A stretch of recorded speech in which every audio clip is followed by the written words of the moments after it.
ЕГЭ для родителей проводят в Амгинском Улусе. В этом году в районе 11 класс оканчивают 170 выпускников.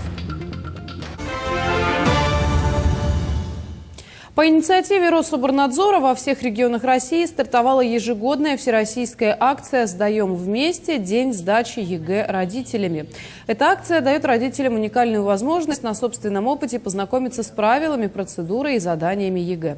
В Амгинском Улусе акция проходит с 19 по 26 марта. В 5 школах района организованы пункты проведения экзамена, где родители испытали себя вместо своих детей-выпускников. Они проходят всю процедуру ЕГЭ – от рамки металлодетектора до получения результатов.